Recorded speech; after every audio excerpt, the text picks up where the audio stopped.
ایک بار شیخ ابو الحسن نوری رحمت اللہ علیہ پر جذب کی سی کیفیت طاری تھی۔ سامنے آگ سے بھری ہوئی انگیٹھی رکھی تھی۔ حضرت شیخ ابو الحسن نوری رحمت اللہ علیہ نے ایک دہتا ہوا انگارہ اٹھا کر اسے ہاتھ سے مسل ڈالا۔ کوئلہ تو بجھ گیا مگر آپ رحمت اللہ علیہ کا ہاتھ کالا ہو گیا۔ اسی دوران خادمہ کھانا لے کر آ گئی۔ حضرت شیخ نوری رحمت اللہ علیہ نے ہاتھ دھوئے بغیر کھانا شروع کر دیا۔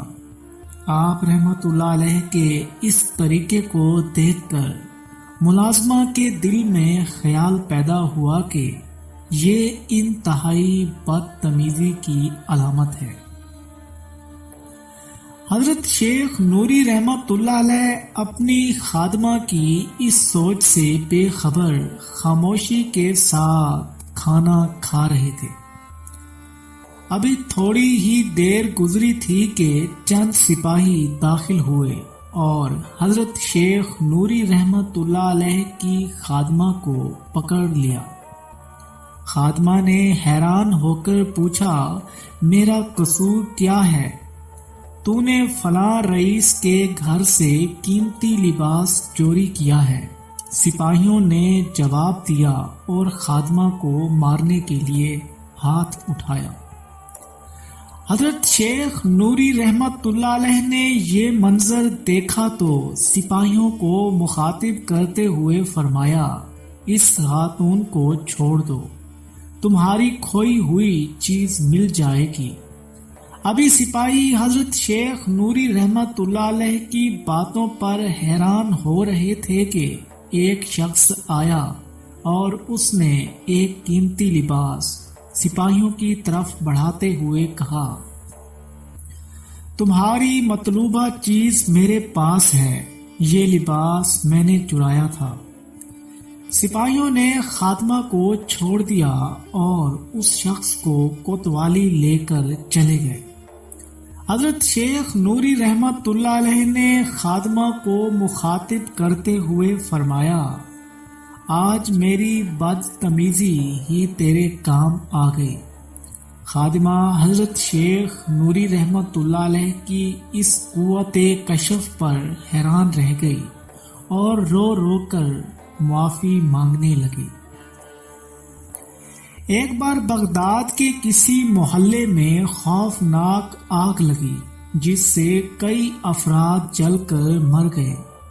کسی رئیس کے 2 غلام بھی اسی آگ کے شعلوں میں گھر گئے تھے۔ اس نے اعلان کیا کہ جو شخص میرے غلاموں کو آگ سے نکال لائے گا اسے 1000 دینار انعام دیے جائیں گے۔ اتفاقاً حضرت شیخ ابو الحسن نوری رحمت اللہ علیہ بھی ادھر سے گزر رہے تھے۔ آپ رحمت اللہ علیہ نے یہ اعلان سنا تو رئیس بغداد سے فرمایا، کیا واقعتاً تم اس شخص کو اتنا گراں قدر انعام دو گے جو تمہارے غلاموں کو بچائے گا؟ کسی کو میری بات پر شک نہیں ہونا چاہیے۔ رئیس بغداد نے پرزور لہجے میں کہا، میں اپنے غلاموں کی زندگی کے عوض اسی وقت یہ رقم دینے کو تیار ہوں۔ حضرت شیخ ابو الحسن نوری رحمت اللہ علیہ نے آگ کے بھڑکتے ہوئے شعلوں کی طرف دیکھا اور بسم اللہ پڑھتے ہوئے اندر داخل ہو گئے۔ پھر تھوڑی دیر بعد انسانی ہجوم نے یہ ناقابل یقین منظر دیکھا کہ حضرت شیخ نوری رحمت اللہ علیہ دونوں غلاموں کو لیے ہوئے آگ سے اس طرح باہر آ گئے کہ آپ رحمت اللہ علیہ کا جسم مبارک بھی بھڑکتے ہوئے شعلوں کے اثرات سے محفوظ رہا اور دونوں غلاموں کو بھی کوئی نقصان نہیں پہنچا۔ رئیس بغداد نے حسب وعدہ 1000 دینار آپ رحمت اللہ علیہ کی خدمت میں پیش کیے۔ حضرت شیخ ابو الحسن نوری رحمت اللہ علیہ نے دولت کے اس ڈھیر کو دیکھتے ہوئے فرمایا، یہ تم اپنے پاس ہی رکھ لو کیونکہ تمہیں اس کی زیادہ ضرورت ہے۔ میں دولت کی حرز سے آزاد ہوں اور میں نے دنیا کو آخرت سے تبدیل کر لیا ہے، اس لیے حق تعالی نے مجھے یہ مرتبہ عطا فرمایا ہے کہ آگ کے شعلے میرے جسم کو کوئی گزند نہ پہنچا سکے۔ ایک دن حضرت شیخ ابو الحسن نوری رحمت اللہ علیہ کسی مقام سے گزر رہے تھے۔ آپ رحمت اللہ علیہ نے دیکھا کہ ایک شخص راستے میں بیٹھا رو رہا ہے اور اس کے قریب ایک گدھا مرا پڑا ہے۔ حضرت شیخ نوری رحمت اللہ علیہ نے قریب پہنچ کر اس شخص سے پوچھا، تجھے ایسی کون سی تکلیف پہنچی ہے جو سر عام لوگوں کے سامنے بیٹھا رو رہا ہے؟ میں ایک مسافر ہوں اور میرا گدھا مر گیا ہے۔ اس شخص نے مردہ جانور کی طرف اشارہ کرتے ہوئے کہا، میں اس خیال سے رو رہا ہوں کہ اب اپنا اسباب و سامان کس پر لادوں گا اور یہ طویل راستہ کس طرح طے کروں گا۔ یہ تو نظام دنیا ہے۔ حضرت شیخ ابو الحسن نوری رحمت اللہ علیہ نے فرمایا، ایک چیز کھو جاتی ہے تو دوسری چیز خرید لی جاتی ہے۔ اپنی اسی مجبوری کا تو ماتم کر رہا ہوں۔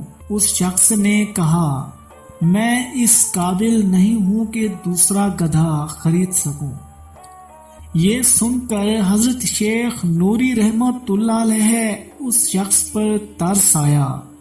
پھر آپ رحمت اللہ علیہ نے انتہائی جذب و کیف کے عالم میں فرمایا، مگر وہ تو اس قابل ہے کہ جس طرح چاہے تجھے تیرا گدھا لوٹا دے۔ یہ کہہ کر آپ رحمت اللہ علیہ نے گدھے کو ایک ٹھوکر ماری اور کہا، اب اٹھ جا، یہ سونے کا وقت نہیں ہے۔ ابھی فضا میں حضرت شیخ ابو الحسن نوری رحمت اللہ علیہ کے الفاظ کی گونج باقی تھی کہ گدھا اٹھ کر کھڑا ہو گیا۔ مسافر نے آپ رحمت اللہ علیہ کا شکریہ ادا کرنا چاہا تو نہایت پرسوز لہجے میں فرمایا، پاک ہے وہ ذات جو عجیب عجیب انداز سے اپنے بندوں کی دستگیری کرتی ہے۔ پیارے دوستو، امید کرتے ہیں کہ آپ کو حضرت جنید بغدادی رحمت اللہ علیہ کی عظیم الشان داستان کا یہ حصہ پسند آیا ہوگا۔ اگر آپ کو ویڈیو اچھی لگے تو ویڈیو کو لائک کریں، کمنٹ سیکشن میں اپنی رائے کا اظہار بھی ضرور کریں۔ ملیں گے انشاءاللہ اگلی ویڈیو میں، تب تک کے لیے اللہ حافظ۔